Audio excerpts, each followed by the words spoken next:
6 septembre 2023, les forces armées maliennes ont mené des frappes aériennes dans la région de Tombouctou, située au nord du Mali, en réponse à des renseignements précis et récupérés. Ces attaques ont été suivies d'une campagne aérienne visant à déloger les groupes terroristes armés qui opéraient dans la zone depuis un certain temps. Cette opération militaire revêt une importance particulière dans la lutte contre le terrorisme au Sahel. L'une des réalisations les plus importantes de cette opération a été la neutralisation d'un chef terroriste recherché depuis longtemps. Ce chef terroriste, dont l'identité n'a pas été révélée dans le texte fourni, a joué un rôle clé dans la coordination des attaques et de la répression infligée à la population locale. Sa capture ou sa neutralisation constitue un objectif prioritaire pour les autorités maliennes car elle vise à affaiblir considérablement la capacité opérationnelle des groupes terroristes dans la région. En plus de neutraliser le chef terroriste, l'opération a également permis de capturer des engins explosifs et des munitions. Cette reprise est nécessaire pour deux raisons principales. Premièrement,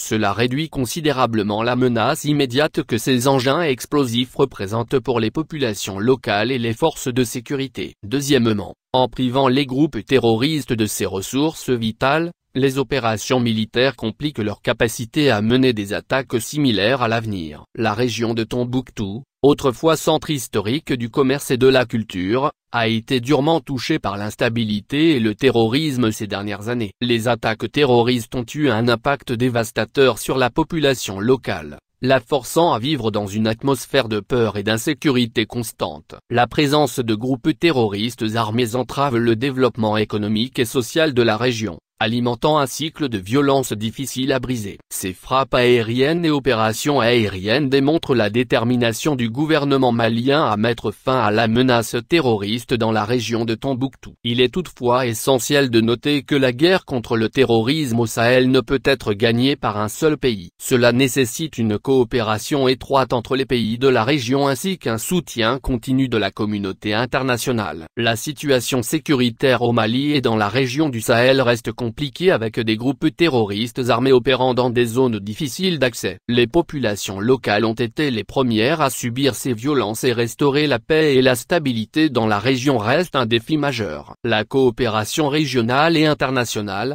ainsi que les opérations militaires ciblées telles que celle-ci, sont essentielles pour contrer cette menace persistante et restaurer la sécurité et la normalité dans une région qui continue de faire face à d'importants défis sécuritaires et humanitaires.